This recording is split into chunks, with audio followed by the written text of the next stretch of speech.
పేరేనంత అమ్మ. పింఛన్ వస్తుందా? వస్తలేదు వస్తలేదు. ఎందుకు ఎప్పటి నుంచి వస్తుంది? నాకు ఎప్పుడే లేదు. అప్లై చేసుకోలేదా? మొన్న అన్న ఈ రేవంత్ రెడ్డి కానీ అప్లై చేసి మనం చెప్పారు కదా, అప్పుడే చేసినాం కానీ ఇప్పటికి ఏమీ లేదు. రైతు బంధు లేదు, ఇది రుణమాఫీ లేదు, ఏమీ లేదు. ఎంతమంది కోడళ్ళు? నాకు 3 కొడుకులు ఒక బిడ్డ 3 కొడుకులు ఒక బిడ్డ. 3 కోడళ్ళు ఉన్నారు. 2500 వస్తున్నాయా మరి మీ కోడళ్ళు? నా ఎవరికి లేవు లేవు. వైట్ కరెంట్ మీద అందరికి వేస్తా అని చెప్పిండు కదా, ఎవరికి లేవు లేదు.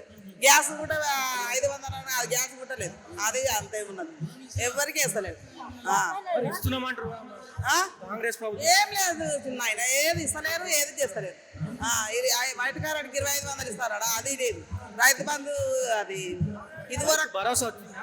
రాలేదు, రైతు రాలేదు. ఈ రుణమాఫీ అయిందా? కాలేదు. ఉంటుంది రుణం. మేము 1,20,000 ఉన్నాము, 6 ఎకరాల భూమి ఉన్నది, ఇప్పటికి రాలేదు. ఏమంటారు బ్యాంక్ వాళ్ళు?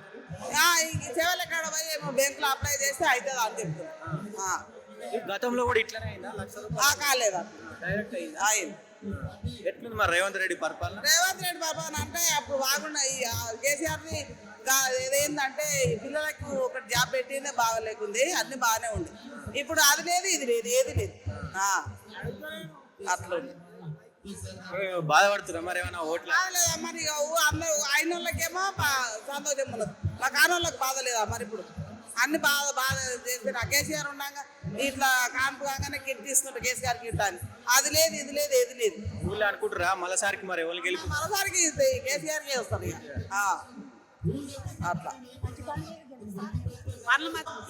ఏ ప్రభుత్వం వచ్చినా ఎవరు వచ్చినా పేదోళ్లకు పని చేయాలి, అంతే కదా? అంతే, మరేం లాభం. ఇప్పుడు ఈసారి వచ్చిన ఏం లేక ఆ సారి వచ్చినా ఇది రైతు బంధు ఇంత లేట్ కాకుండా పడ్డాయి.